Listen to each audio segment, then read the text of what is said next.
Our episodes deal with serious and often distressing incidents. If you feel at any time you need support, please contact your local crisis centre. For suggested phone numbers for confidential support and for a more detailed list of content warnings, please see the show notes for this episode on your app or on our website. Today's episode involves crimes against children and won't be suitable for all listeners. Before sunrise on Saturday, October 9, 2010, 42-year-old Lisa Baker called 911 to report a fire outside her home in the small city of Hickory, North Carolina. The dispatcher asked her for the address, but Lisa didn't seem to hear the question. Sounding flustered and out of breath, she replied, "My husband works for a tree maintenance company, and our backyard's on fire." Lisa explained that because of her husband's job, the yard was full of ignitable debris such as piles of firewood, dead branches, logs and mulch. Within minutes, firefighters arrived, anticipating a large and dangerous blaze. They were therefore surprised to find the fire was actually quite small.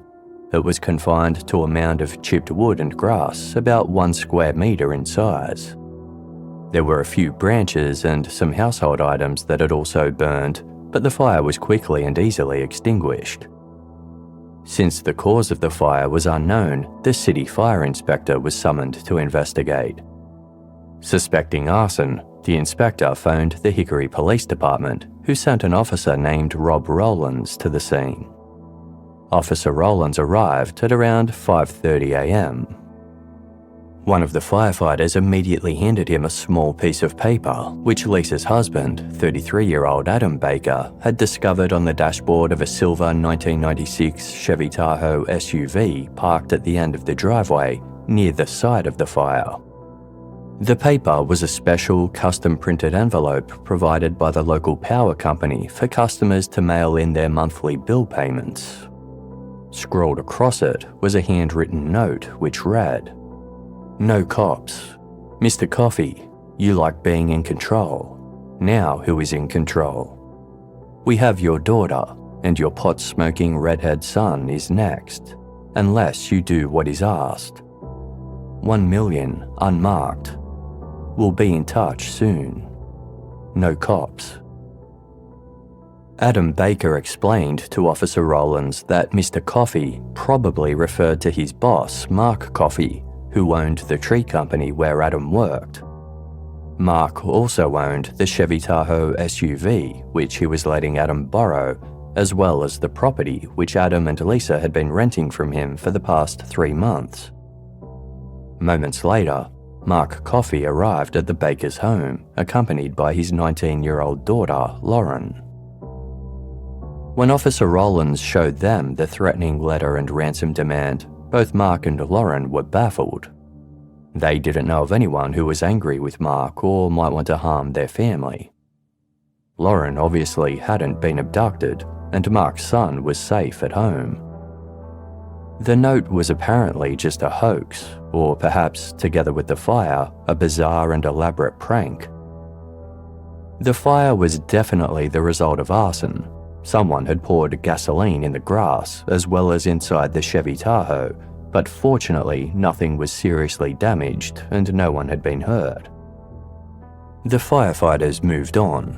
Mark and Lauren Coffey returned home, and Officer Rowlands went off duty.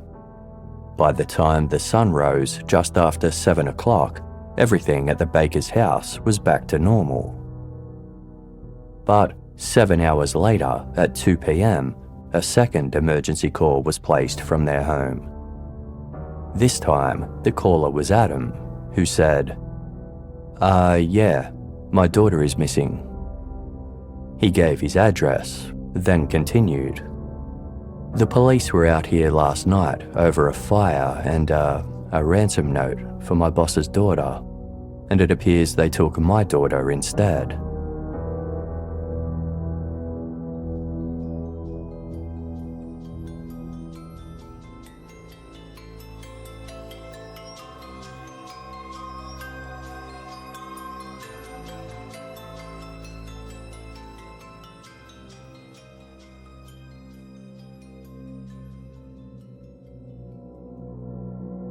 Adam Baker explained that he thought his daughter might have been kidnapped by someone who mistook her for Lauren Coffey.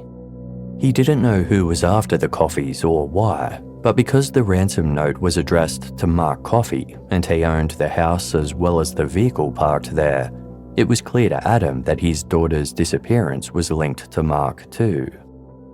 Adam Baker described his daughter as a disabled 10-year-old with a prosthetic leg, but when the emergency dispatcher asked how long she had been missing, Adam didn't seem to know. "We checked in there last night about 2:30 and she was there," he said.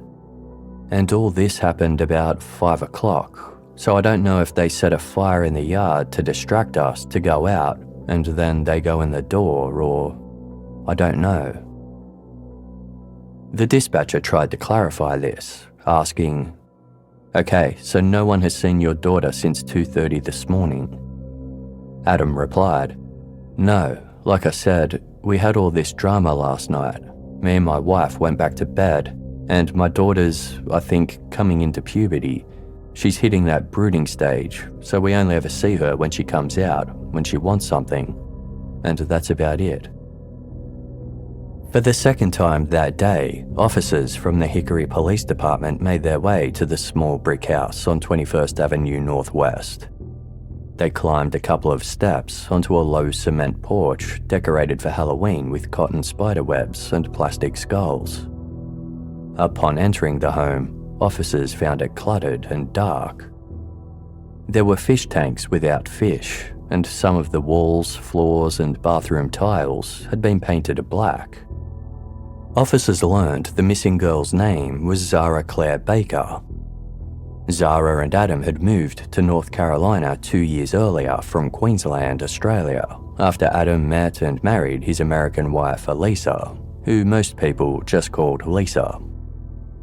It was Lisa, not Adam, who had looked in on Zahra sleeping at 2:30 a.m, at which time nothing was amiss. No one thought to check on her during or after the fire. In addition to using a prosthetic leg, Zahra was hearing impaired, so Adam and Lisa just assumed she hadn't heard the commotion or the emergency vehicle's sirens rushing down the quiet street before dawn.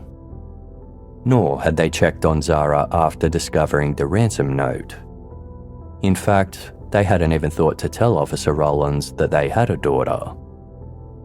But after they realised Zahra was missing, it seemed impossible to them that the events weren't connected. The fire was probably a ruse to draw them out of the house, they thought, leaving Zahra alone inside. The lights, sirens, and firefighters created a distraction, allowing the kidnapper to steal away with Zahra unnoticed. Whoever wrote the ransom note had seemingly mistaken 10-year-old Zahra Baker for 19-year-old Lauren Coffey and was now holding the wrong man's daughter for ransom. Adam was working in the yard when Lisa ran outside shouting, "Zahra's gone." He drove around the neighbourhood looking for her, but when he found nothing, he went to see Mark Coffey. Because of the ransom note, the Bakers were convinced Zahra's disappearance had something to do with him. Mark told Adam to call the police, which was when Adam returned home and called 911. Lisa suggested that Mark should go on television and offer to pay the $1 million ransom to get Zahra back. Police launched a search of the area, checking nearby properties, businesses, and outbuildings for any trace of Zahra. They also issued an Amber Alert. Amber Alerts are emergency notifications sent by law enforcement to media outlets, cell phone messaging systems, and digital highway display boards, akin to a public, community-wide be-on-the-lookout notice when a child abduction has occurred. Zahra was described as a 10-year-old girl, standing just over 5 feet tall and weighing around 85 pounds. She used a prosthetic left leg and was partially deaf in both ears. Photos distributed to the media showed a pale girl with straight honey-coloured hair, blue eyes, a wide smile, and a spray of freckles across her nose and cheeks. It was noted that Zahra's prosthetic leg had been taken, but her hearing aids were left behind. Before moving to North Carolina, Zahra and Adam Baker were living in Giru, a small town in North Queensland where Adam worked at a sugar mill. They shared a house with Adam's parents, Karen and Tony Baker. As the only grandchild, Zahra was adored and doted on, a happy and busy toddler who attended preschool and enjoyed the attention of her extended family. Then, when she was just 5 years old, the vibrant little girl was diagnosed with osteosarcoma, a form of bone cancer, in one of her legs. Zahra spent 8 months in a children's hospital, where doctors took extreme measures in a desperate effort to stop her disease. It was a frightening and painful time, with Zahra undergoing frequent surgeries, skin grafts, and chemotherapy treatments. The 5-year-old endured it all heroically, but the cancer continued to grow. Eventually, there was no choice but to amputate her left leg above the knee in order to save her life. Learning how to walk again after her amputation was another slow and painful process, but Zahra persevered. According to her grandmother Karen, Adam never left Zahra's side. He described his daughter as someone who always smiled and considered everyone her friend. Cheerful, funny, and uninhibited with hospital staff, neighbours, and even complete strangers, Zahra was known as the small girl with the huge smile who was always on the go. After she healed from the amputation surgery, she zoomed around on her crutches and dreamed of learning to water ski and attending the Paralympics. She soon figured out how to swim with one leg, spinning in circles until she learned how to balance her body in the water. Zahra's determination and fearlessness seemed to blossom in the face of adversity.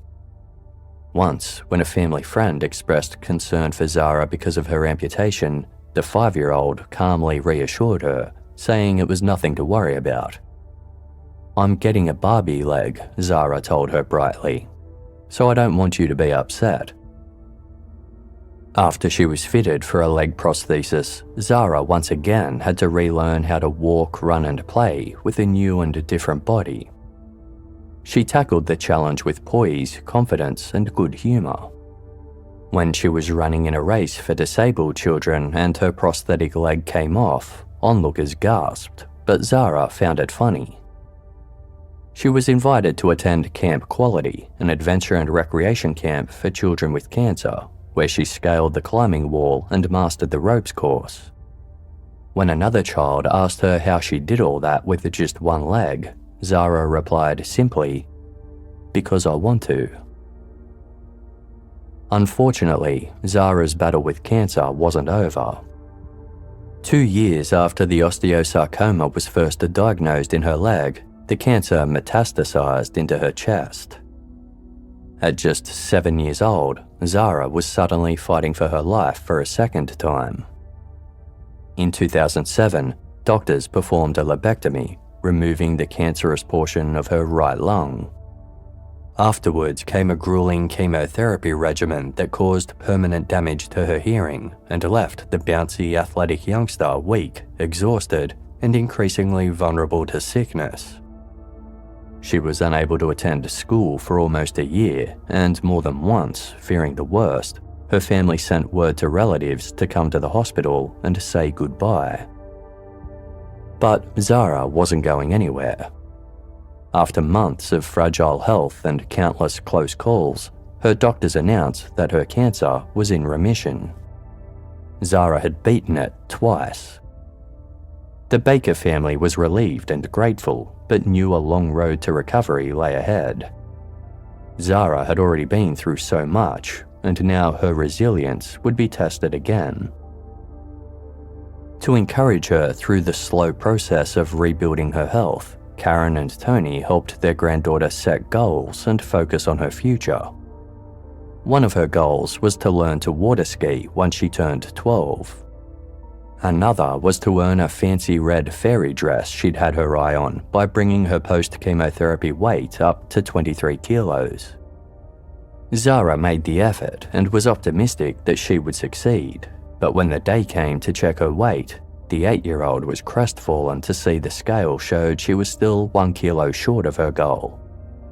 Standing to the side, her grandmother discreetly pressed the corner of the scale with her own toe until it read 23, and a joyful Zahra got the red dress after all.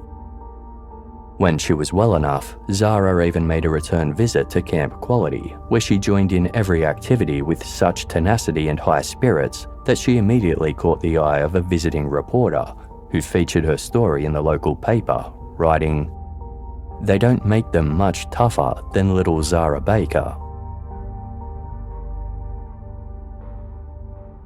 Yet, just 2 years later, investigators looking into Zahra's disappearance in the United States were encountering the opposite situation. The remarkable little girl who attracted so much attention in Giru seemed to have gone completely unnoticed in Hickory during the 3 months since her family had moved there. Zahra didn't attend school or play with other children in the neighborhood. She hadn't been to a doctor or a dentist. When police officers went door to door along the street of single-family homes, the troubling pattern continued. No one had seen Zahra. Incredibly, the news that she was missing was the first time her neighbours learned she'd been there at all. Several said they'd never seen Zahra or had any knowledge of her existence. A British man who lived across the street from the Bakers said he'd unsuccessfully tried to befriend Adam, explaining, "I tried to talk to him 2 or 3 times, but every time I did, he put his head down, totally ignored me. I didn't even know he was Australian. I didn't even know a little girl lived there." Zahra's total absence from her new community further raised the suspicion of investigators, who'd been dubious of the kidnapping story from the beginning. For starters, the ransom note was found in a vehicle someone had poured gasoline on. Why would a kidnapper leave a note they wanted read inside a gas-soaked car near a fire? Investigators were also skeptical about how long it had taken Adam and Lisa to notice that Zahra was missing. Their house was small with 2 bedrooms and a single bath.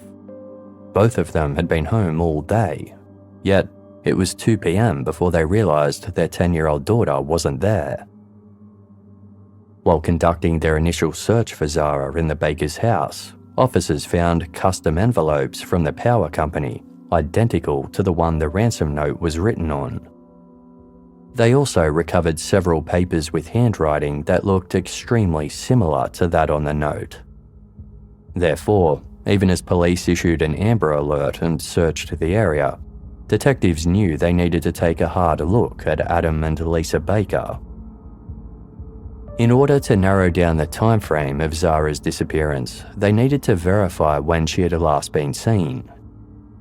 The Bakers said that the previous evening of Friday, October 8, the 3 of them had attended an Oktoberfest event downtown at around 7 p.m. They'd returned home around 9 p.m, at which point Zahra went to bed.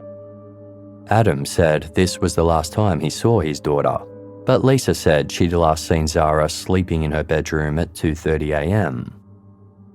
Detectives hoping to corroborate this were eager to find out whether anyone else had seen the family on Friday. As luck would have it, someone had. Adam's boss, Mark Coffey, told police that he had dropped by the house on Friday evening and found Adam and Lisa in their car, backing down the driveway. They told him they were going out to have dinner at Oktoberfest. But according to Mark Coffey, Zahra wasn't in the car. With that, detectives asked Adam and Lisa to come to the police station for more formal questioning. The couple agreed and were heading outside just as evidence technicians began to cordon off their yard with yellow crime scene tape. "Why are they doing that?" Lisa asked. "Do they think Zahra was murdered in there?" At the Hickory police station, Adam and Lisa Baker were met by both local investigators and state-level SBI agents who had been called in to help the smaller department with the case. Although the Bakers weren't formally named as suspects and had come to the police station voluntarily, they both endured a long night of intense interrogation. Lisa Baker told investigators that she was a 2-time cancer survivor who also suffered from chronic pain and fatigue due to the autoimmune disease fibromyalgia. Her experience with cancer had helped her form a tight bond with Zahra from the moment they met in Australia 2 years prior. Lisa described Zahra as a great kid who was her angel because she helped Lisa on days when symptoms from her chronic health conditions were especially bad. Given that Adam worked full-time, Lisa took charge of Zahra's schooling, meals and daily routine and said that the 10-year-old was never out of her sight.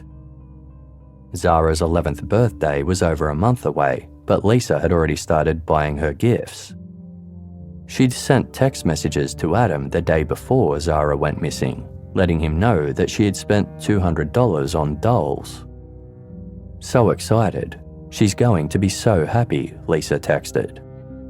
She told the detectives that she was pregnant and expecting twins, so Zahra was going to be a big sister. Investigators asked if Lisa was willing to take a polygraph test and provide a handwriting sample. Although she readily agreed, Lisa failed the polygraph, and even to a casual observer, her handwriting looked exactly like the writing on the ransom note. In another interview room, Adam Baker appeared emotional and upset as he detailed Zahra's history of cancer, how he'd almost lost her so many times, and how bravely she'd faced it all. He kept repeating his earlier claim that he and Lisa took Zahra to Oktoberfest the previous night. Officers didn't tell him that Mark Coffey had contradicted this, but they did say they planned to check the festival's surveillance cameras to see if he was telling the truth. Adam insisted that he was. By this point, investigators had run background checks on Adam and Lisa and discovered both had outstanding warrants for their arrest. These were issued after they'd failed to appear at scheduled court hearings earlier that year to face a variety of misdemeanor charges, such as writing worthless checks.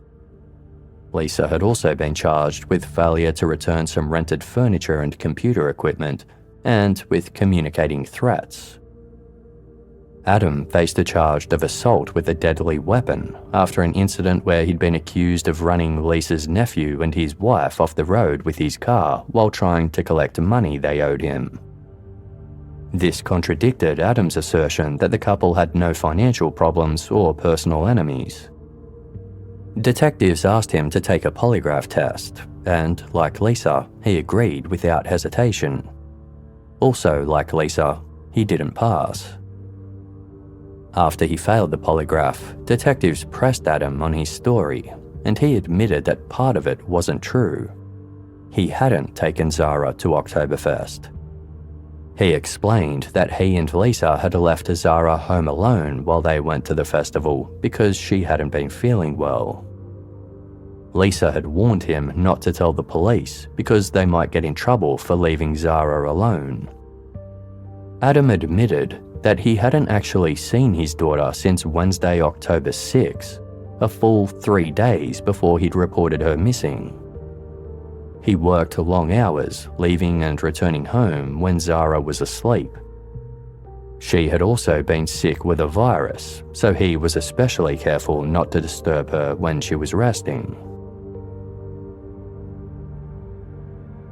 Given their failed polygraphs, Adam's shifting story, and Lisa's incriminating handwriting sample, investigators speculated the Bakers were lying to protect one another. If so, they needed to find a way to break their alliance. In the course of looking into Lisa's background, they discovered a bombshell. While Adam thought he and Lisa had been legally married in Australia in July 2008, local records showed Lisa had actually been married to someone else at the time of their wedding. This meant that her marriage to Adam was legally void. When detectives asked Lisa about this, she acknowledged it was true. She'd been married to a man named Aaron Young since 1998, and although they'd split up years before she met Adam, they hadn't filed for divorce until August 2009. The two remained friends, and she'd even introduced Aaron to Adam and Zahra as her brother, telling Zahra to call him Uncle Aaron. When the police informed Adam Baker that his marriage to Lisa wasn't legal, he looked completely shocked. As the night at the station dragged on, Lisa sent Adam a text message asking him to tell the police she wasn't involved in Zahra's disappearance. When he didn't reply, she texted, "I guess you're not talking to me, and I guess they've got you convinced I've did something." When he still didn't respond, she wrote, "I guess me and the babies mean nothing." As the sun rose on Sunday, October 10, still with no reply from Adam, Lisa's text messages to him grew increasingly distraught. "I should never agree to that test. I need you, honey. I'm getting a lawyer. Are you just leaving me to go through this by myself? I guess they have you convinced I'm a monster. Why are you letting them do this, Adam? We got married, better or worse. I can't live without you and Zahra. I'm being set up. You're my life. Without you, I won't be here anymore. If I don't hear from you by this evening, I won't be alive to bother anyone. I am no monster." Adam ignored all of these. The next day, he appeared alongside Police Chief Tom Adkins on the television program Good Morning America. Asked whether his wife was involved in Zahra's disappearance, Adam sounded tired as he answered in a quiet voice, "I wouldn't like to think so. On what I've heard so far, it could be possible." Adam Baker had been just 22 when he'd met Zahra's mother, 19-year-old Emily. The couple hadn't known each other very long when Zahra was born in Wagga Wagga, New South Wales, and within weeks of her arrival, their relationship began to fray. When Zahra was just 2 months old, Adam and Emily decided to separate, agreeing that Adam was better equipped to care for the baby.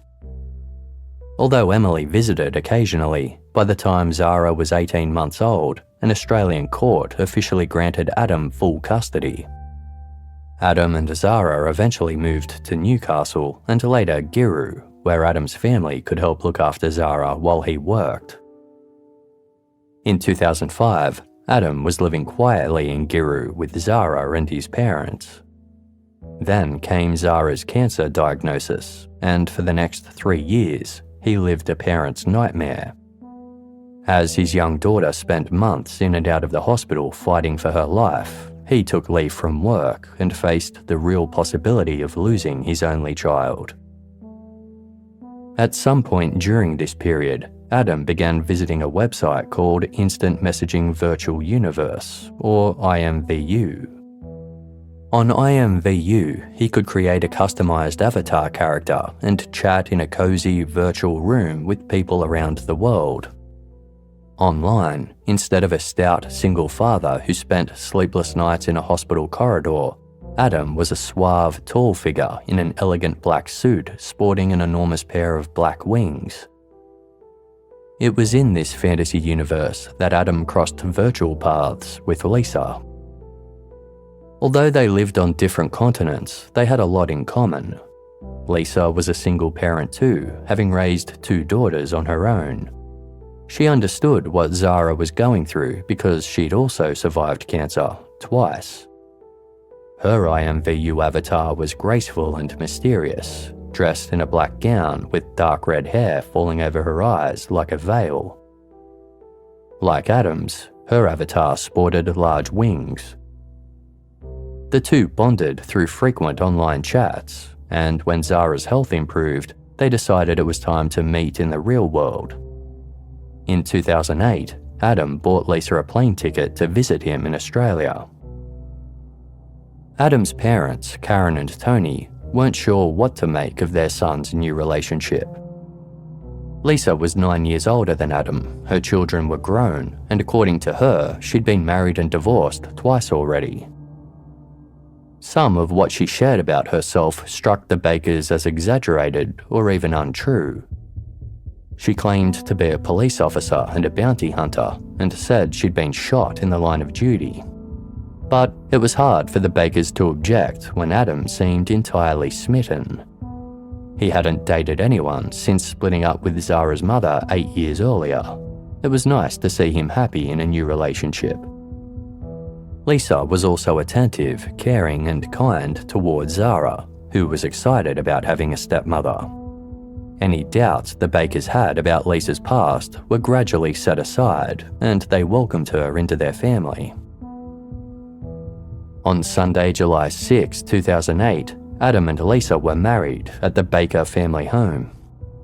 Photos captured Adam wearing a black shirt with a red tie, while Lisa wore a white and red gown with long white gloves and a tiara in her dark hair.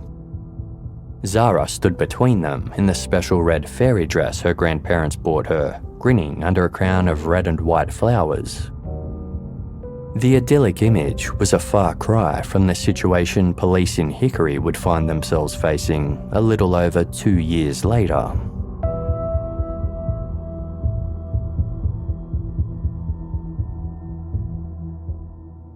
While Adam and Lisa were being interrogated at the Hickory police station, one of Lisa's daughters, 21-year-old Brittany, called investigators to say she hoped her mother hadn't done something to Zahra. This ominous statement immediately piqued the detective's interest, and an officer arranged to meet with Brittany right away, despite the late hour. As they talked, Brittany explained that earlier in the year she'd lived with Adam, Lisa and Zahra in a trailer they'd been renting. The experience had been disturbing. Lisa had a bad temper, and Brittany had seen her take her anger out on Zahra often, yelling at her and hitting her. Lisa had also punished Zahra by forcing her to walk up the steep road that led to their trailer, causing the child pain from her prosthetic leg. Brittany loved Zahra but hated her mother, and ultimately moved out of the trailer because they couldn't get along. The last time she'd seen Zahra was 5 months earlier, at which point Zahra had a black eye. When Brittany asked what happened, Zahra wouldn't say.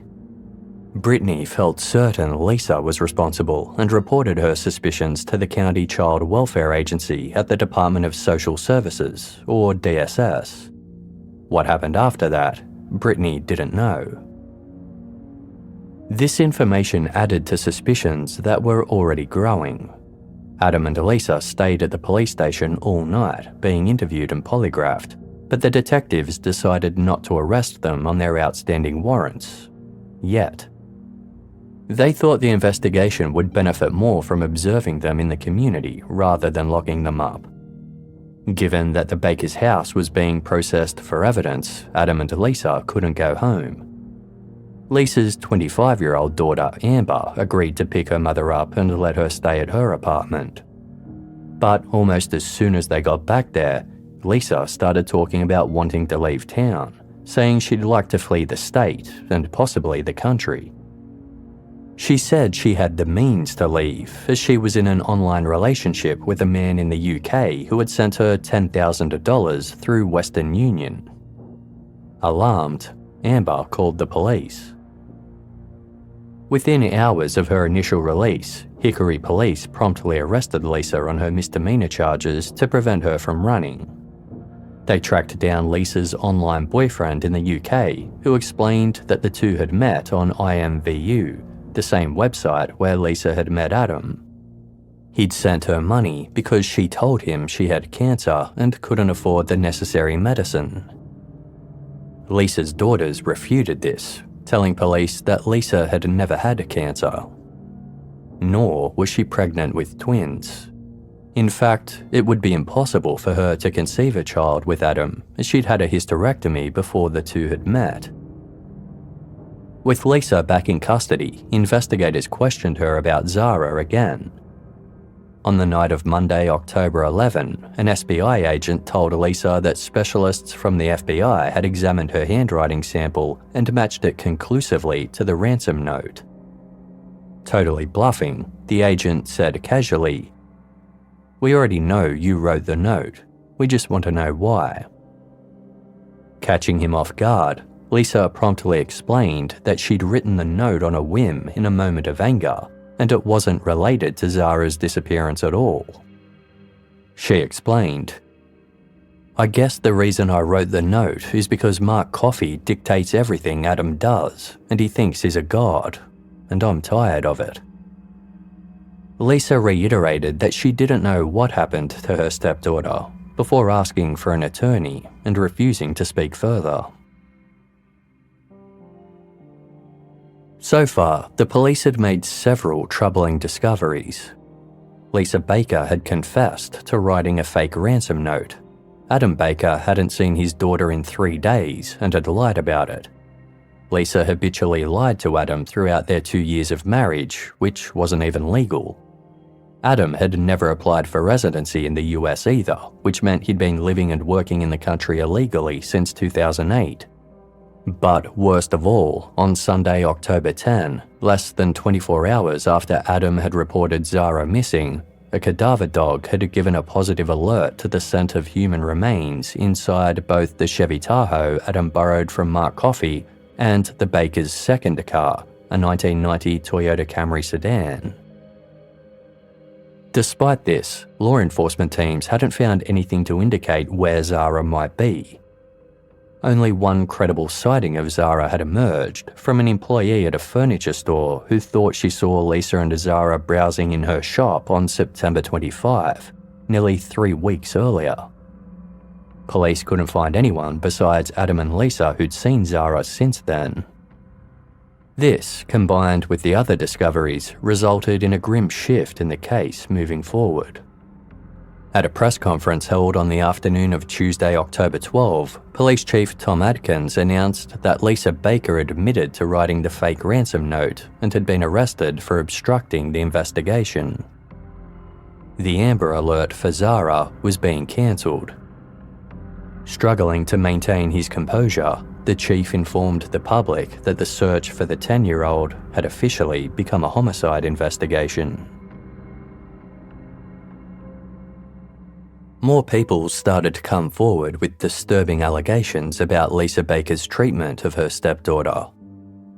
The wife of Lisa's nephew publicly accused Lisa of abusing Zahra, beating her for just the smallest things, locking her in her room, and only allowing her 5 minutes a day to eat.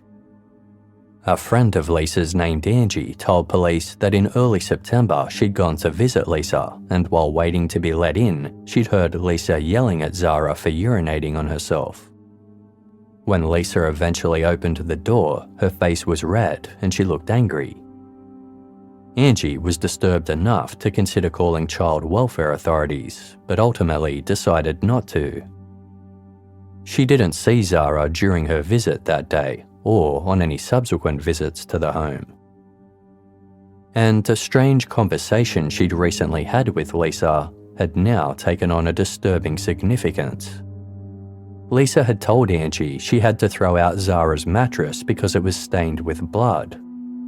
Lisa said it was menstrual blood from one of her adult daughters, but when police followed up with Lisa's daughters, they both said that was a lie. Search teams spent days digging for the mattress in a nearby landfill, to no avail. Search teams had also been dispatched to a 3-acre property in nearby Burke County, which was owned by one of Adam's co-workers. Adam had mentioned this property during his police interview, saying he frequently went there to dump debris from job sites.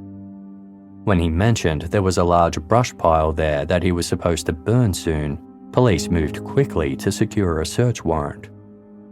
Investigators descended on the property, pulling apart brush piles, combing through woods, and even draining a pond, but there was no trace of Zahra. On Thursday, October 14, 5 days after Zahra was reported missing, police received a disturbing tip-off. The tipster alleged that Lisa had recently taken Zahra to a house owned by 2 men related to her ex-husband, Aaron Young. Afterwards, Zahra apparently had blood on her lower body and may have been struck on the head. One of the men later told a friend he had done something very bad and needed to leave town, leading to speculation that Zahra may have been killed to cover up a sexual assault. Investigators obtained a search warrant for the property and located both men. They said they knew Lisa Baker, but denied that Zahra had ever been inside their home or that they'd assaulted her in any way.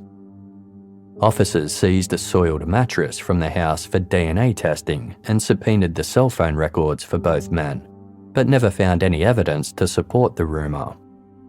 Neither man was ever charged with any crime in connection to Zahra. However, while investigating, police did uncover an illicit connection between one of them and Lisa Baker. According to a probable cause affidavit, Lisa and the man were engaged in an ongoing sexual relationship and were also using drugs together regularly. Before moving to their rental house in Hickory in July 2010, the Bakers had lived in nearby Caldwell County, which borders Catawba County to the north. There, Zahra had bounced between two public elementary schools between January 2009 and June 2010, when she was in the 3rd and 4th grades. Records indicated that teachers reported concerns about Zahra several times.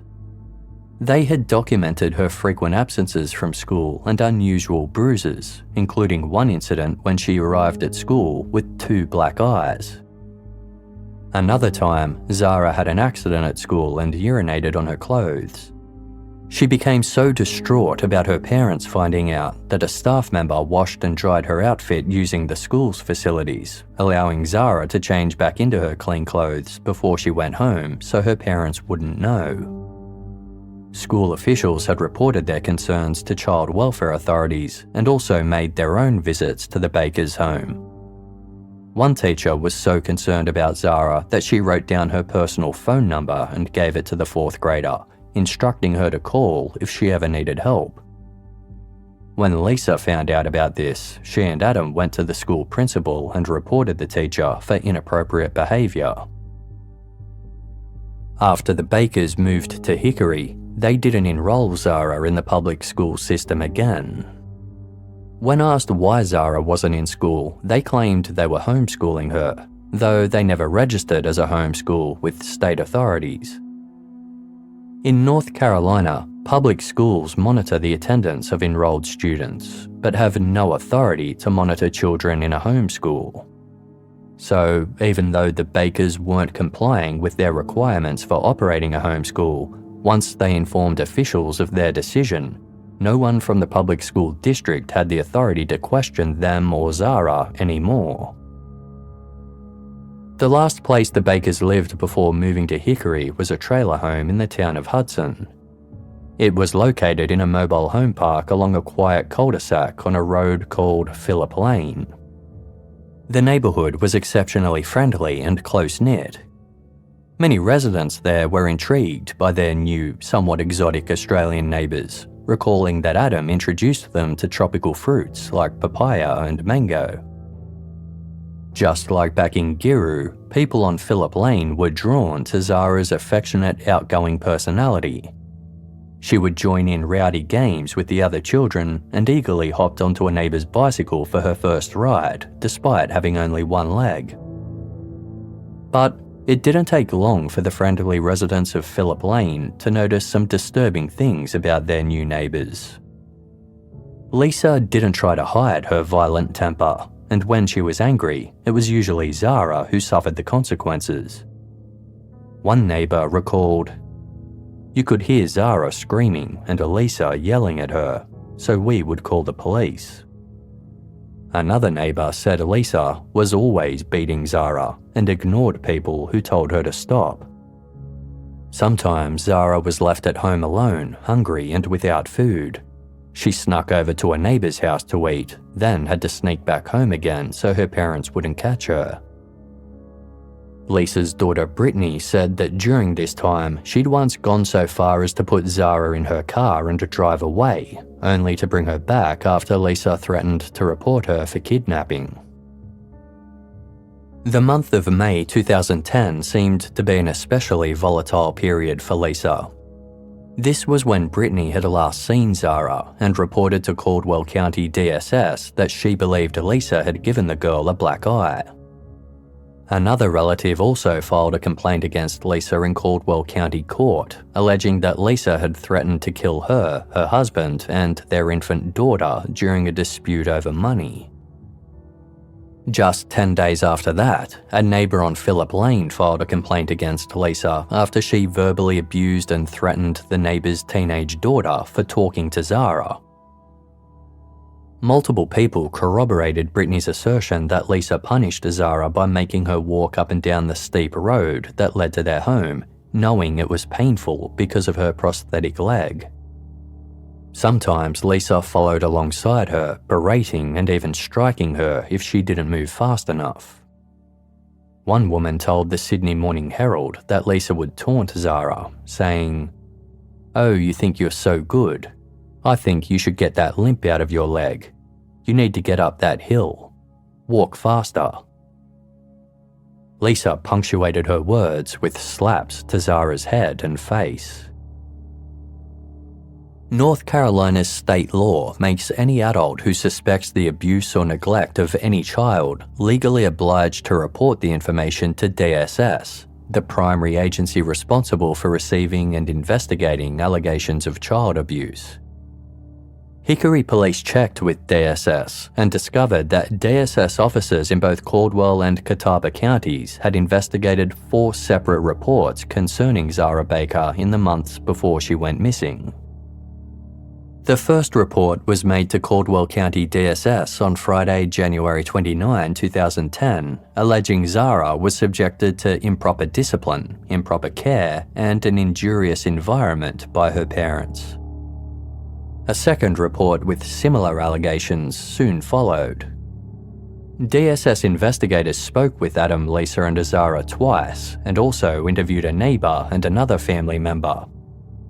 Whatever was said seemed to satisfy the DSS investigators, as both reports were officially closed a few weeks later with, quote, "No evidence of maltreatment or child safety issues found." 3 months later, on Friday, May 28, Caldwell County DSS received a third report about Zahra. This was around the same time that Lisa's daughter Brittany claimed to have called DSS about Zahra's black eye. However, reports to DSS are confidential, so the specifics were never made public. DSS confirmed that social workers returned to the Bakers' home immediately upon receiving this new report and interviewed Lisa and Zahra. For some reason, Adam was not interviewed until almost a month later. After speaking with Adam, the new investigation, like those before, was closed with no findings of concern for Zahra's safety. Around 3 weeks later, on Monday, July 12, Caldwell DSS received a fourth report alleging that Zahra was experiencing improper discipline and an injurious environment. This time, social workers responding to the report could not find the Bakers, as they had relocated to Hickory, which put them under the jurisdiction of Catawba County. On July 13, Caldwell DSS transferred the latest report to Catawba County DSS. Investigators from Catawba DSS immediately went to the Bakers' new home on 21st Avenue Northwest. They arrived unannounced a little after 6 p.m, finding the family still unpacking belongings from their recent move. Social workers interviewed Adam, Lisa, and Zahra individually about the allegations and returned to the home for follow-up visits on July 22 and again on August 5, about 8 weeks before Zahra went missing.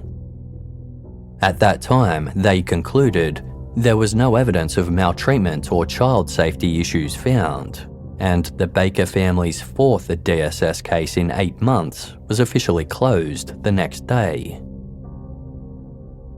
4 days after this final visit from DSS social workers in Hickory, a friend of Lisa's named Brandy noticed Zahra had a black eye, which Lisa said was from Zahra falling down. In Australia, Zahra had been agile and athletic, winning swimming races and navigating ropes courses with her prosthetic leg. But in North Carolina, Lisa often explained bruises on Zahra by telling people that having one leg made Zahra clumsy and prone to falls. Brandy believed Lisa's excuse, but she still thought Zahra seemed sad. Wanting to cheer her up, Brandy offered to take Zahra's picture as a way of coaxing her into a smile. Lisa told her not to because of Zahra's black eye, but Brandy did so anyway. This photo was widely shared in the days after Zahra went missing. In it, Zahra wears a pink bandana with peace signs on it and is looking up at the camera, her eyes crinkled in a smile. The picture is dark and grainy, and the bruise Brandy described under Zahra's eye can't be clearly seen. That was the last time Brandy ever saw Zahra, and there were no further reports made to DSS. Lisa would have been familiar with the DSS investigative process because she had a long history with North Carolina child welfare authorities, spanning several counties and going back to 1999, around the time her own daughters were Zahra's age. When Lisa met Adam, she'd told him she'd been married twice before. In actuality, she had been married 6 times. In 1989, while married to her second husband, Lisa's then mother-in-law took out a restraining order after she said Lisa got angry, damaged her property, and threatened, "I'll burn the house down. I'm going to kill this baby. I'm going to wreck this car. I'll kill those kids." Lisa's third husband, a man named Andrew Harris, recalled that Lisa was easygoing and pleasant when they were dating, but soon after they married in 1992, she changed, becoming angry and violent. He said Lisa would take her anger out on her daughters, Amber and Brittany, who were then aged 7 and 3. Lisa yelled at the girls and hit them for no reason, and if she didn't feel like dealing with their needs, she would just lock them in their room. In 1994, Lisa met her fourth husband, Daryl Putnam. Lisa's mother had recently died of cancer, and she told Daryl that 9-year-old Amber had cancer too. This didn't stop her from hitting Amber in front of Daryl, who said Lisa liked to smack around both of her children. Her fifth husband, Jeffrey Allred, said her temper wasn't only directed at the children, but at him too. Jeffrey said that while they were dating, he and Lisa were happy and enjoyed dreaming about their future. But as soon as they were married in 1997, quote, "It was like a light switch went off and she said, 'I got him now.'" Jeffrey said Lisa was abusive and violent, attacking him with rocks and beating him with a baseball bat. He became so fearful that when he made up his mind to leave her, he waited until she went out to the store, then fled without a word, taking nothing but a single suitcase. While investigators were learning a lot of troubling information about Lisa Baker, they still hadn't found anything to lead them to Zahra.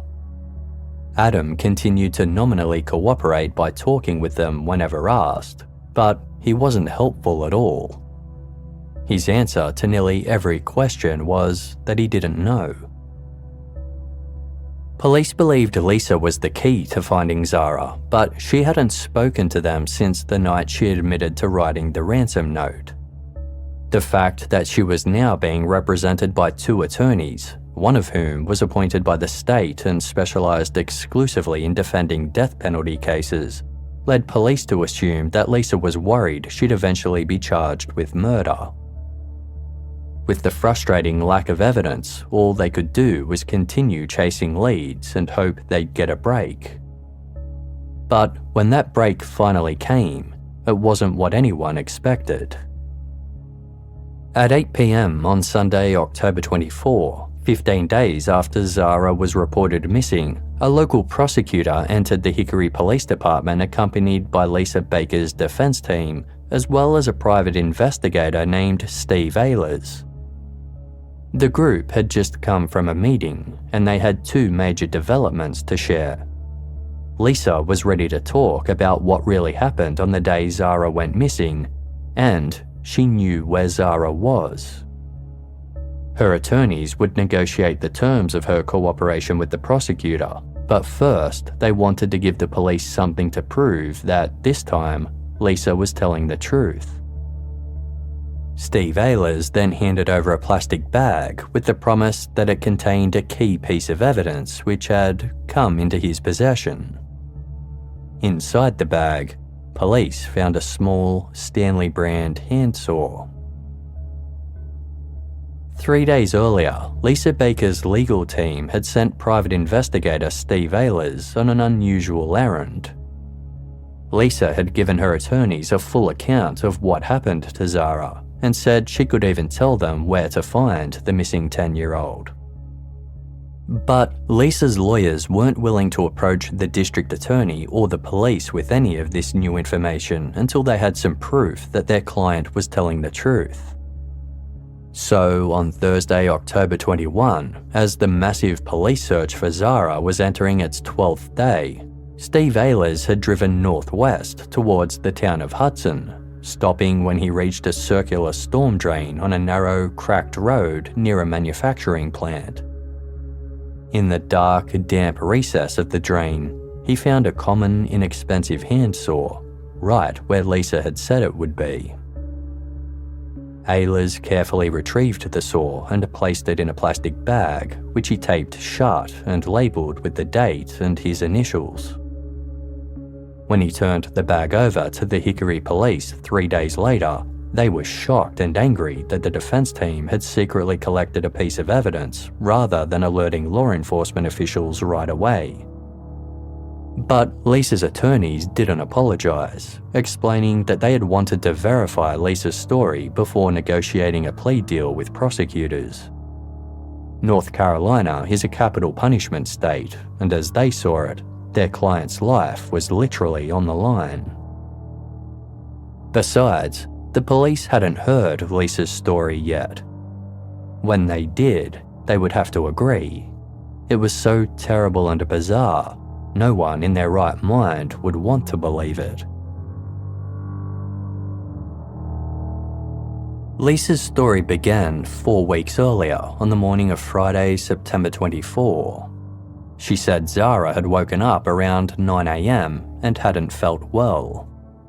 Adam was away at work, so Lisa boiled 4 eggs for Zahra's breakfast, then left her at home alone while she went shopping at Walmart. Around 3 o'clock that afternoon, Lisa returned from the store. She gave Zahra some ravioli and sent her into her bedroom to eat it alone. An hour later, Lisa said that she walked into Zahra's room to discover the 10-year-old lying on her bed, unresponsive. Lisa claimed she tried to perform CPR and mouth-to-mouth resuscitation for 20 or 30 minutes, but couldn't revive her.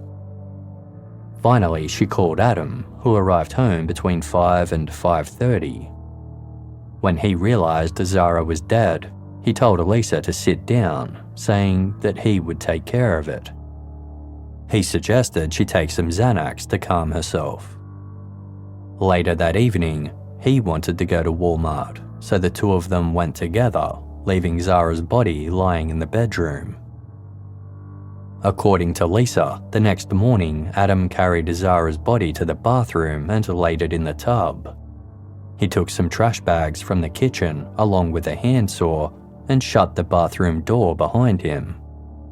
From the living room, Lisa listened to the sound of running water coming from the bathroom for a long time.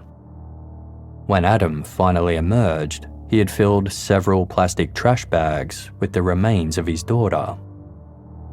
Adam wrapped the bags inside a blanket and an old car cover and loaded all of it into the back of Mark Coffey's Chevy Tahoe.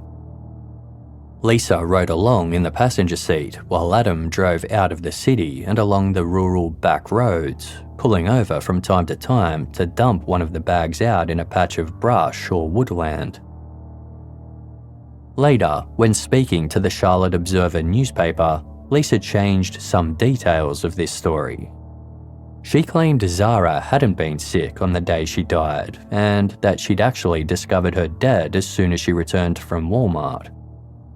Lisa said, I walked over to the bed and shook her a little bit. She hadn't been gone long. She wasn't cold. In this version, Lisa also claimed that when Adam came home, she insisted they call 911, but he said no, he didn't want to alert authorities to his illegal immigration status. Instead, he warned Lisa not to follow him as he headed for Zahra's bedroom carrying the saw, some gloves, and the trash bags. When he returned, Lisa said she confronted him, demanding, "You need to tell me what you've done with her." Adam replied cryptically, "I had to do what is going to save us both."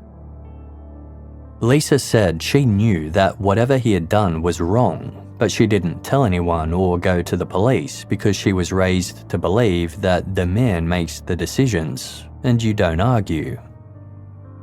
Investigators listened to Lisa, sickened and appalled, yet also disbelieving.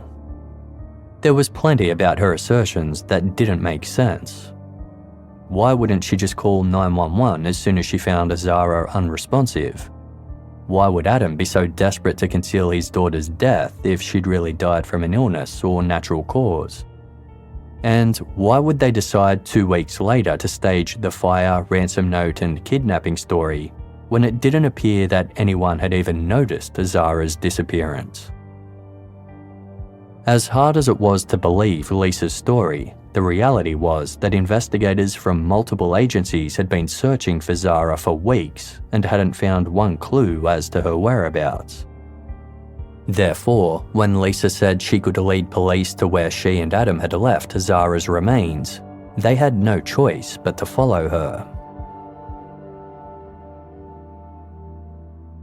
The next morning, officers from Hickory Police and the North Carolina SBI set out to recreate the route Lisa said Adam had driven a month earlier while disposing of his daughter's body. From the back seat of a police vehicle, Lisa directed the investigators northwest, out of town towards the mountains. She told them to follow a winding 2-lane road, climbing in elevation as the pavement ended and the road became packed gravel and dirt. It was raining as they drove up and down the road, waiting for Lisa to spot something familiar. She then changed her mind, saying she couldn't recognize anything after all. Eventually, the increasingly frustrated and car-sick investigators decided to turn around and head south. Halfway between the towns of Granite Falls and Hudson, Lisa told them to turn off Highway 321. Following her directions, they merged onto Christie Road, which consisted mostly of fallow fields, forests and brushland. Lisa finally called for them to pull over and stop at a metal gate that blocked a footpath leading down to a stream known as Gunpowder Creek. She gestured into the brushy woods beyond the metal gate and said Adam had thrown Zahra's arm there. Search teams were dispatched to Christie Road, while the officers escorting Lisa continued their somber drive. The next place she took them was 4 miles further east, to a parking strip in the grass beside Dudley Shoals Road, near an overpass spanning a small river crossing. Lisa said Adam had pulled over and she'd watched from the car as he walked into the woods carrying a bag that contained Zahra's torso. He returned to the vehicle moments later empty-handed and drove away. While Lisa was showing a sergeant this area, he received a phone call from the search team that had just started looking at the previous location. They had already found something. It was a silicone cup that looked like the upper end of a prosthetic leg. The sergeant immediately took Lisa back to Christie Road, where she was shown the piece of silicone. When she saw it, Lisa began to cry and said, "Oh my God, that's Zahra's." The search team kept combing through the tangled brush and woods along the roadside, working intently throughout the dreary, rainy afternoon. Their effort was rewarded when someone pulled a small prosthetic leg from the undergrowth. Comparing the serial number printed on it to the number recorded in Zahra's Australian medical records, they had a match.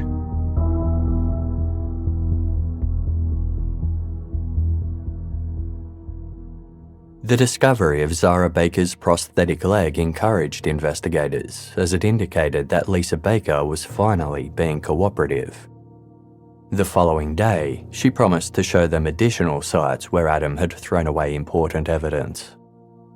She led them to a dumpster behind an apartment complex in Hickory, where she said Adam had thrown Zahra's prosthetic leg. The police hadn't yet told Lisa or her attorneys that they'd already found Zahra's prosthetic leg on Christie Road, so she was either lying or confused. Either way, it wasn't a good sign for the investigators, and nothing new was recovered.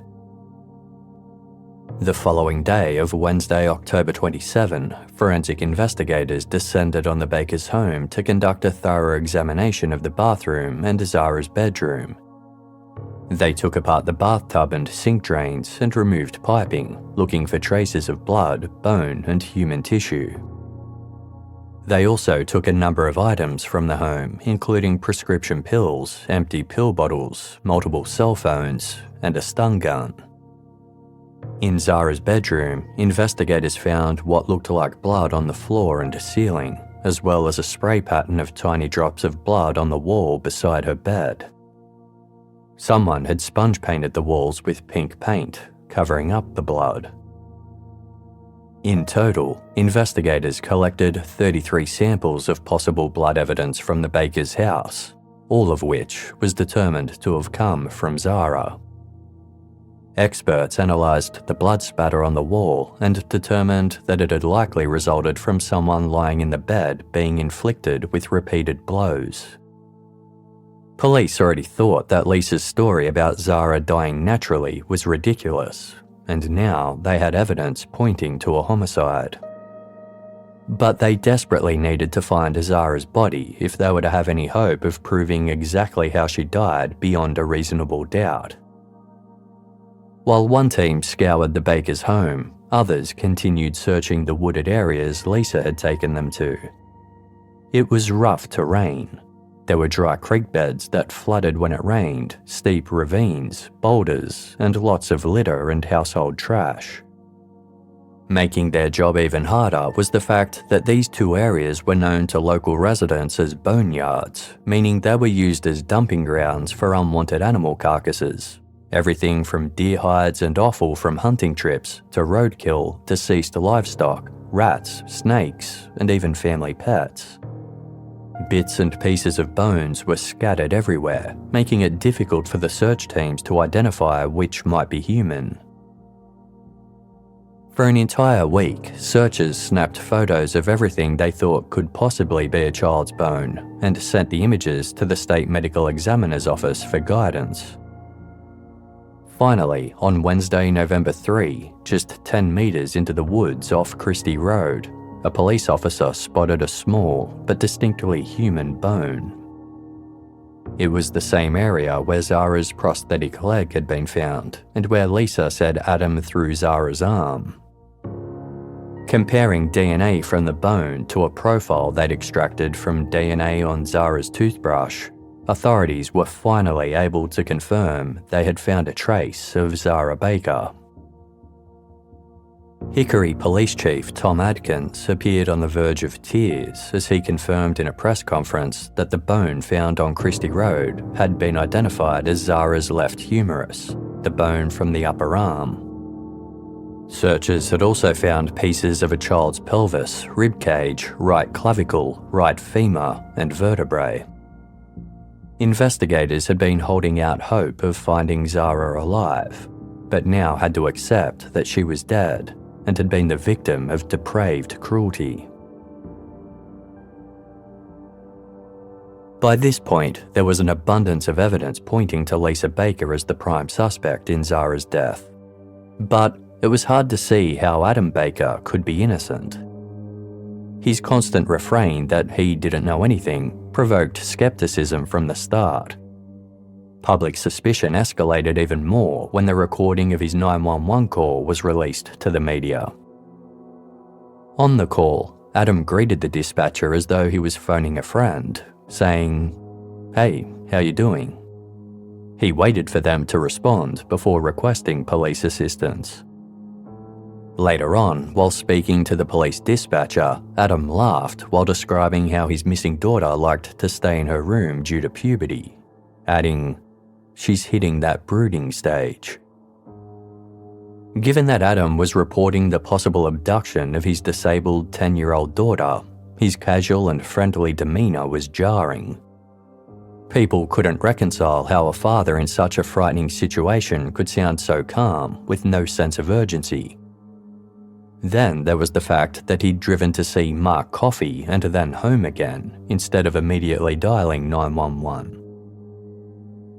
Adam had confessed that he'd initially lied to police by saying he'd taken Zahra to Oktoberfest on the night of Friday, October 8. But he took no responsibility for this, claiming he was just following Lisa's instructions. Possibly the largest factor undermining Adam's credibility was the fact that he'd never given a clear, consistent answer to something most parents of young children wouldn't have to think twice about: the last time he'd seen his daughter. After admitting to the Oktoberfest lie, Adam had told police the last time he'd seen Zahra was on Wednesday, October 6. Days later, in a TV interview, he gave an entirely different response, stuttering as he said the last time he saw Zahra out of bed would have been on the Tuesday. Taken aback, the interviewer asked if he meant to say Thursday. Adam immediately agreed, shaking his head sheepishly and stating, "Thursday, I'm sorry, I've had very little sleep." In another interview with Australia's 60 Minutes program, Adam was asked to clear up the confusion about when he'd last seen Zahra. He appeared to think for a while before finally saying, "It's very hard to talk about stuff with the case at the moment," adding that he didn't want to do anything that may impede justice for Zahra. The host asked whether he understood that by not answering the question clearly, he was making people suspicious. Adam simply answered, "Oh yeah, I understand that." Even after police concluded that Zahra had most likely died on September 24, like Lisa claimed, Adam continued to say he'd seen his daughter not long before reporting her missing on October 9. Whenever questioned about the case publicly, Adam's standard answer was a shrug or a head shake with a soft-spoken, "I don't know." If he was pressed as to how he could not know something as basic as when he last saw his only child, he usually said he worked long hours and wasn't home much. When he returned home, Lisa told him that Zahra had gone to bed early and he would then look in on her. "I checked every night," Adam said. "From what I could tell, she was in bed. It looked like she was in bed. There was something in the bed." Even if Lisa had arranged Zahra's bedclothes to make it seem as though Zahra was there when she wasn't, for this trick to work, it meant that Adam hadn't tried to touch or speak to his daughter once, not even over the phone, for weeks. It would also mean he hadn't had a single day off from his tree trimming job, even when it was raining. Adam's foreman disputed his claim of extremely long work hours, telling the Hickory Daily Record that Adam worked a standard 35 to 40-hour week and went home around 4:30 or 5:30 each day. During September and October in western North Carolina, it wouldn't have been dark outside at that hour.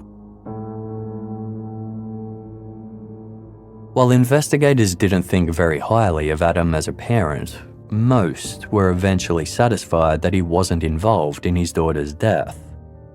They came to the conclusion that Adam had an extremely passive and subdued personality, plus a habit of nervous laughter, as demonstrated in the 911 call. These traits were off-putting, but they didn't mean he was being deceptive or uncooperative. He was always willing to talk and visited the station anytime they called. The longer officers talked to Adam, the less they suspected him, instead concluding that he was perhaps willfully blind to what was going on in his family. Other factors, such as heavy cannabis use, might have impeded his competence as a parent as well. However, at least one law enforcement officer disagreed with this assessment of Adam as an innocent and hapless man. Burke County Sheriff John McDevitt, whose department assisted with the search for Zahra, told reporters, "He seemed concerned. I don't know how sincere his concern is." When one journalist asked if he believed Adam, McDevitt said flatly, "I don't." Then there was the question of how it was possible that Adam hadn't recognised his wife's handwriting on the fake ransom note. Police officers with no expertise in handwriting analysis, who'd casually compared the note to handwriting found in the Baker's house, immediately saw the resemblance. Yet Adam, the first person to find the ransom note and examine it, didn't find it familiar. It was also unclear how Adam could have been oblivious to Lisa's abuse of Zahra, given the 4 DSS investigations which he was interviewed for. In his interview with 60 Minutes, Adam said he'd noticed Zahra having a black eye only once.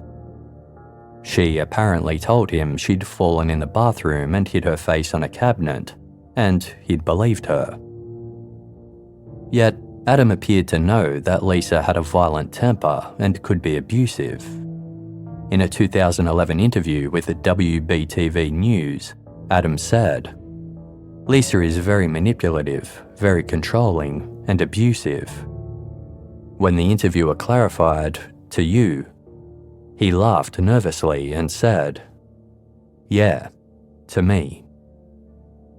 At least one of Lisa's ex-husbands accused her of being physically abusive, and more than one former spouse accused her of psychological and emotional abuse.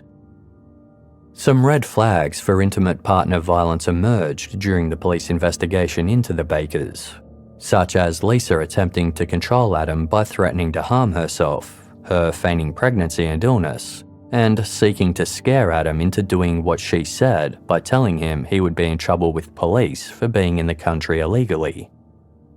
Isolating one partner from their friends and family is another tactic of domestic abusers.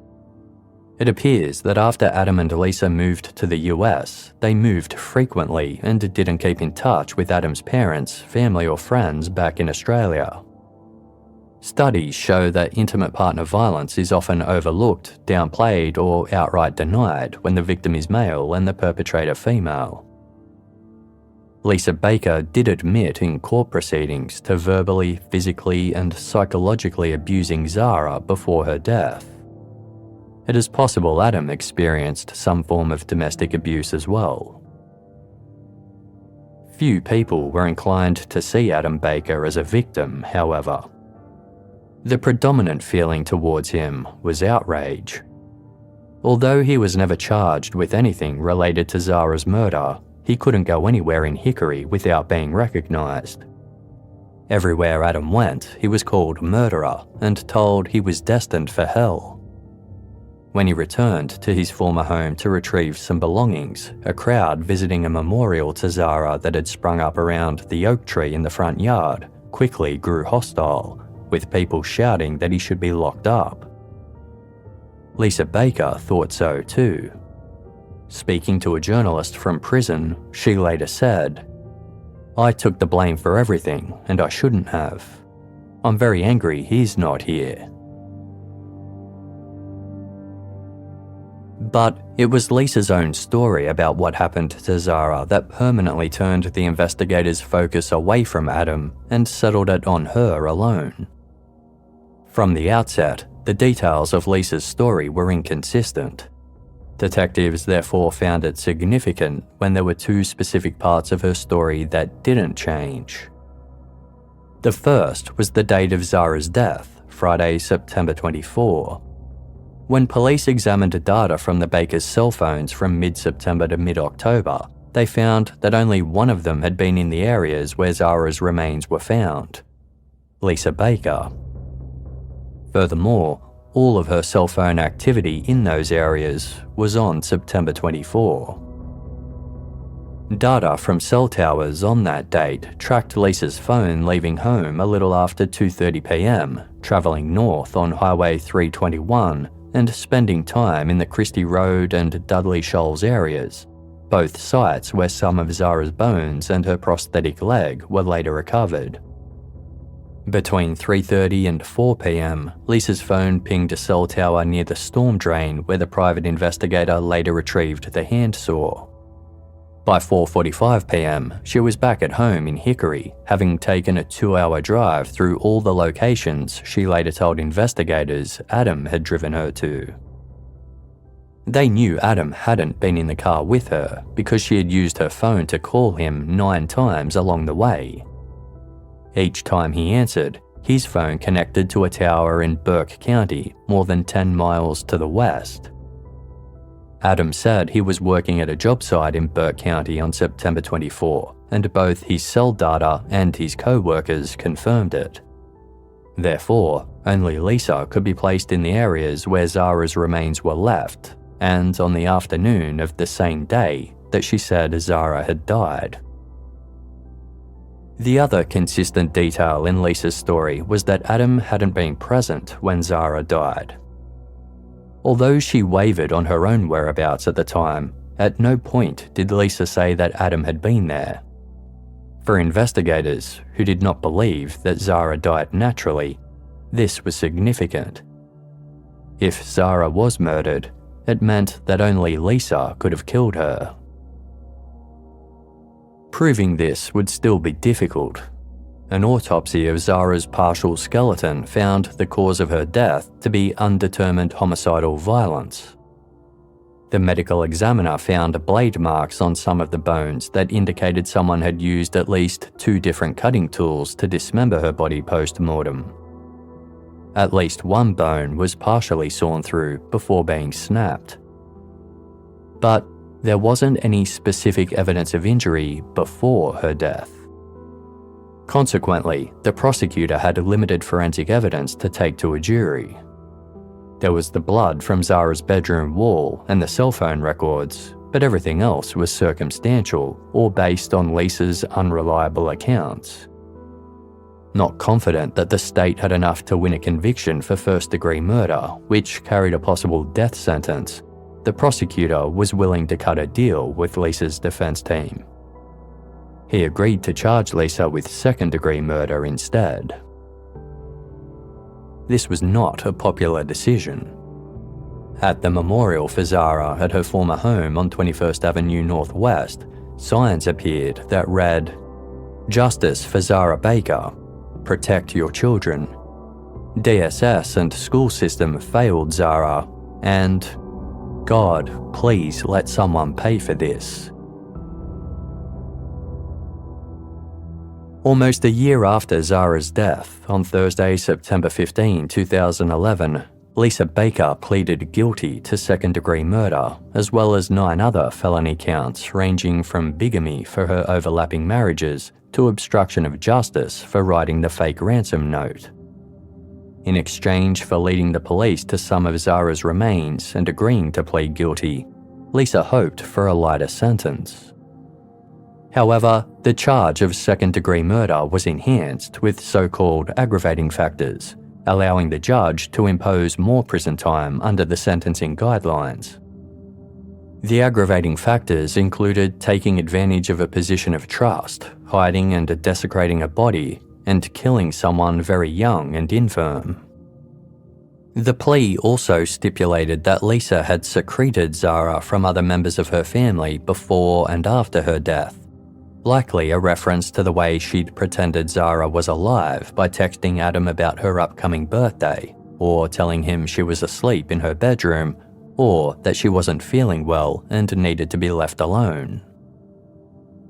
Given the opportunity to address his ex-wife before she was sentenced, Adam Baker read a statement in the courtroom.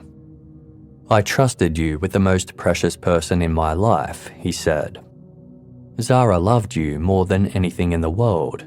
She looked up to you, wanted to be like you, yet you filled her life with lies.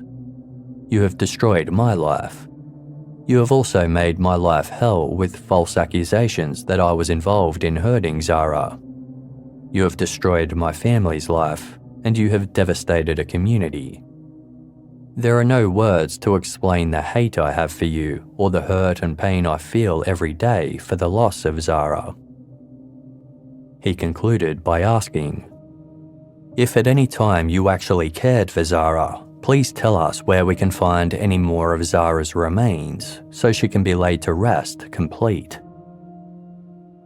Zahra's birth mother was also in the courtroom that day, having travelled from Australia to attend the proceedings.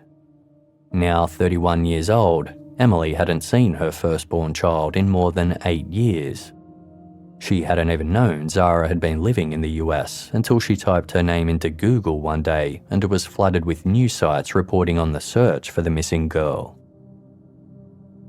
When it was Emily's turn to address the courtroom, she also spoke of feeling that Zahra hadn't properly been put to rest, saying, "My only hope now is that she is in a place where she will no longer feel the pain of mortality, where she can rest and no longer have the need to be so courageous. I hope she is in a place where she can feel my love and the immense love she has drawn out from people all across our planet. While today we sit here in this courtroom to see justice be carried out, I feel there will be no real justice for Zahra. Her life was taken by an evil selfishness that none of us will ever understand or comprehend. While part of Zahra is still out there, this will never be over." In direct contrast to the story she'd told her lawyers and the police, when Lisa pleaded guilty to second-degree murder, she explicitly admitted to killing Zahra and dismembering her body.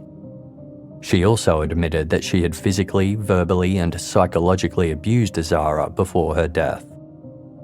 Lisa chose not to make any statement of apology or remorse herself, but her attorney said on her behalf that she was devastated and very sorry. He asked the judge for leniency, reminding him that if not for Lisa's cooperation, Zahra might not have been found. He said, "Elisa had a choice. She could have kept her mouth shut, and this case never would have been solved. For once, she did the right thing."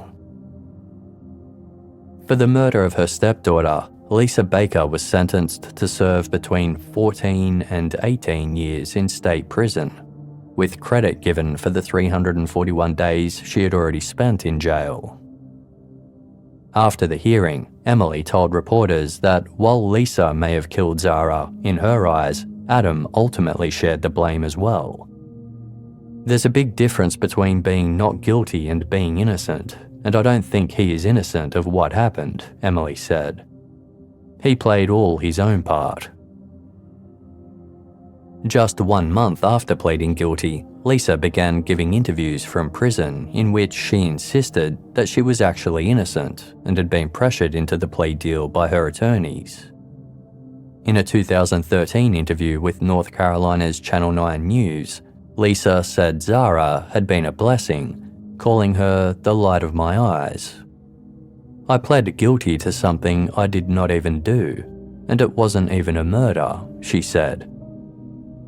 Incredibly, she also told the interviewer that she didn't turn Adam into the police after he dismembered his child because she thought it could have something to do with his Australian culture. Lisa said, "I thought it was maybe a strange ritual that he'd done. For all I know, the Aborigines. I don't know. I regret not telling sooner." In a letter Lisa sent from jail to a collector of crime memorabilia, she sounded resentful that Zahra's history of cancer had amplified public interest in the case, writing, "I just wonder if Zahra hadn't survived cancer and been from Australia, if it would truly be like this. There are so many missing kids, but Zahra isn't missing." Lisa's ex-husband, Aaron Young, whom she'd introduced to Adam and Zahra as her brother, told a reporter that he believed Lisa had always been jealous of the attention Zahra attracted everywhere she went. While Zahra's medical history was remarkable and made an impression on people, it was her naturally high-spirited and friendly personality that primarily drew others to her. Those in North Carolina who met her recalled her as well-mannered, well-behaved, and full of fun. She was a joy to be around. Lisa, on the other hand, had a history of trying to solicit sympathy for personal gain, usually by pretending to be chronically ill. She'd received $10,000 from the UK man she met online after convincing him she couldn't afford medicine needed for cancer treatment. In 2007, she also deceived a friend into hosting a final birthday party for her by pretending she was dying. She told Adam that she was a double cancer survivor, just like Zahra. She told other people she had a brain tumour and suffered from seizures. She once told some neighbours she needed a kidney transplant but couldn't find a donor. Some of them were willing to be tested for suitability, but gradually realised that Lisa's health never deteriorated and she wasn't really sick. Lisa also had a history of using her own children's health in a bid for attention. When her daughters were younger, Lisa would tell people they were terminally ill, claiming that Brittany had a fatal disease and Amber had cancer. There was even a time when she pushed Amber around in a wheelchair, even though Amber's health and mobility were totally fine. One of Lisa's sisters said this was a particular obsession for Lisa and a pattern the family witnessed for years, adding that Lisa always made out like her children were sick and possibly dying. Same with herself. She always had 10 to 20 illnesses. It's also possible that Lisa was exaggerating or faking chronic illnesses to accumulate prescription medications. During the search for Zahra, investigators uncovered enough compelling evidence that Lisa was involved in selling drugs to call in the Federal Drug Enforcement Agency. Federal agents found that Lisa accumulated the pills by going from one doctor to another, collecting prescriptions. After she was charged with Zahra's murder, Lisa was also indicted on 7 counts of federal drug violations. She pleaded guilty to possessing tens of thousands of pills and admitted that she sold them to her 16-year-old nephew and other high school students. For this crime, she was sentenced to 10 years in prison. Adam told investigators that he knew his wife took prescription medications, but when it came to the drug-related allegations against her, his response was familiar. He didn't know. When a reporter asked him about all the accusations that had emerged against Lisa, Adam simply said, "I'm surprised all the time." On Tuesday, April 17, 2012, just over a year and a half after Zahra was believed to be killed, 2 men were hunting wild turkeys in a forested area off a Caldwell County road called Winkler Way, when they made a shocking discovery. One of the men immediately called the sheriff's department. "I found a human skull, small in size," he reported. When asked if he was sure it was human, he replied confidently, "Yes, it is." Winkler Way is a gravel road that runs parallel to North Carolina's State Highway 268, about 30 miles north of Hickory. 4 weeks into her prison sentence, Lisa had told a reporter for the Charlotte Observer that she anticipated Zahra's head would be found up Highway 268. She said she hoped police would find the skull because if they did, it would prove she wasn't lying about how Zahra died. It took almost a year to complete DNA testing, but in February 2013, it was confirmed that the skull belonged to Zahra Baker. Investigators had long believed that finding Zahra's skull would reveal crucial information about how she had died. However, the skull didn't show any evidence of trauma or injury. The forest off Winkler Way was searched extensively, but nothing else of Zahra was ever found. Lisa Baker served 14 years for the murder of her stepdaughter and was released from state prison on Wednesday, July 2, 2025. She was then immediately taken into federal custody to begin serving her 10-year sentence for selling prescription drugs to high schoolers. She is scheduled to be released from federal prison in March of 2032, when she will be 63 years old. The lenient prison sentence that Lisa Baker was given for her crimes against Zahra prompted North Carolina's state legislators to introduce a new bill known as Zahra's Law. Introduced in December 2011, the law increased the penalty for certain crimes, including concealing a death, dismembering a corpse, and failing to report a person's death to authorities.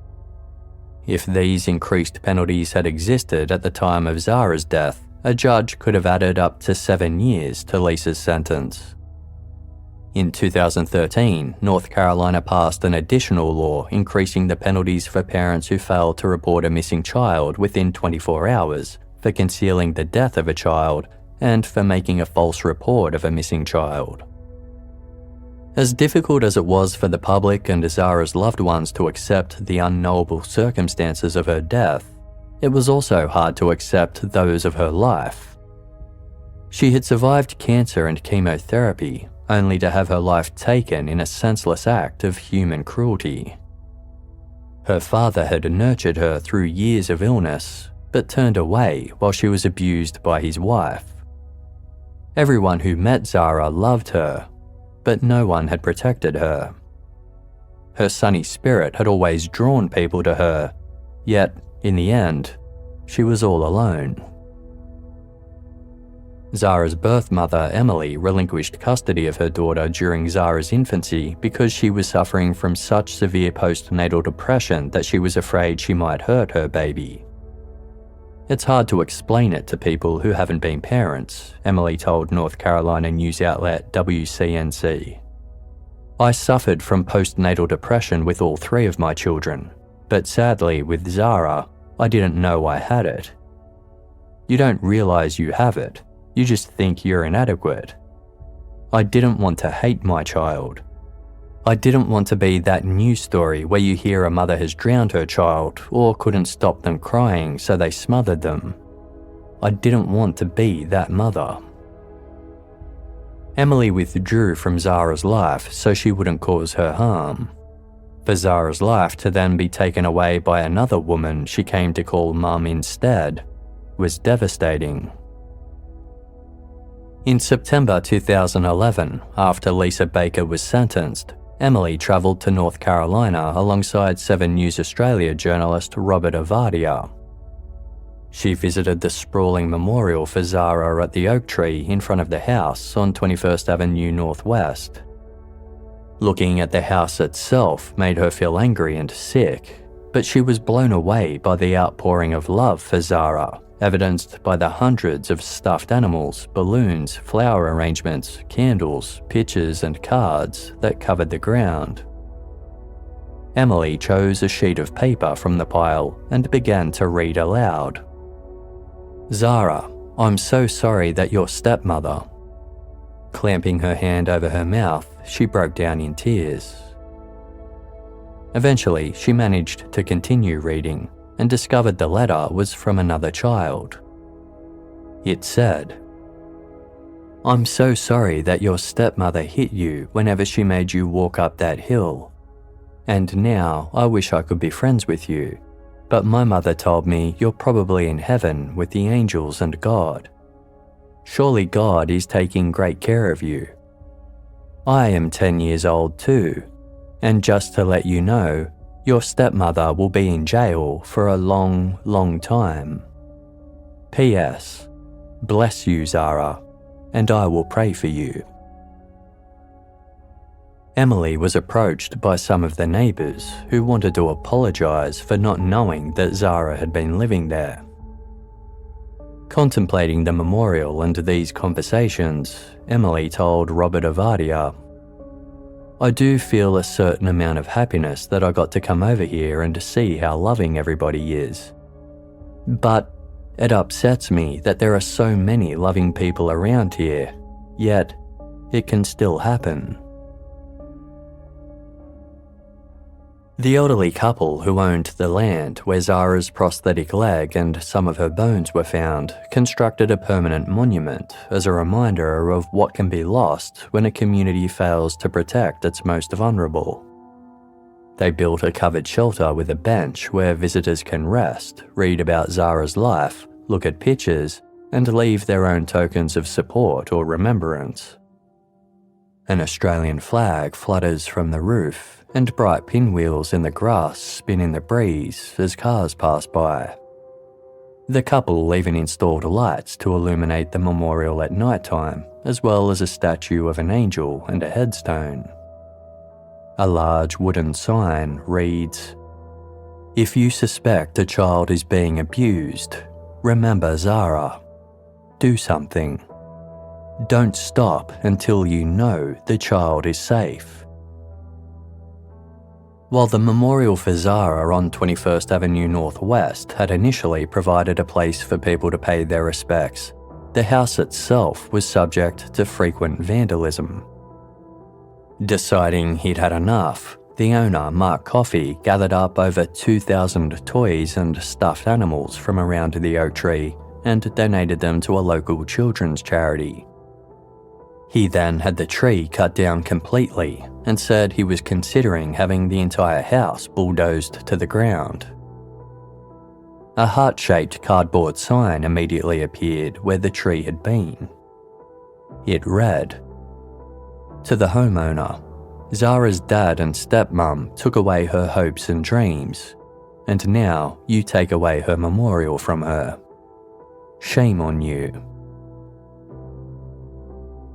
In the spring of 2012, the city of Hickory constructed a more permanent memorial to honour how Zahra lived.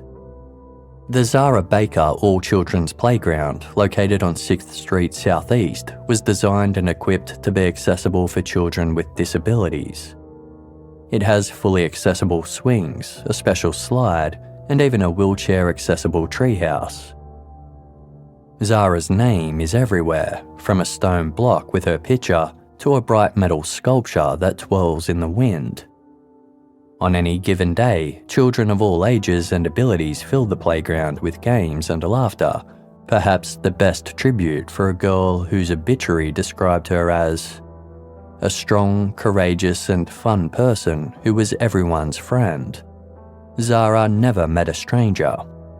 She had a beautiful smile, an energetic personality, and a wonderful sense of humour that gave her the ability to turn the worst possible situation into a fun situation.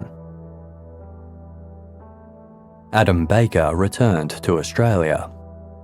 About a year after the opening of the Zahra Baker All-Children's Playground, Zahra's ashes were sent to the police station in Port Stephens, New South Wales, where Adam was living. For Zahra's final resting place, Adam and his mother Karen chose a spot on the Tasman Sea coast at Nobby's Beach, where she had spent plenty of happy days playing, swimming, and watching whales from the shore. A police officer walked into the water carrying a small wooden box. Then he opened it over the waves and let the ashes of the little girl drift away.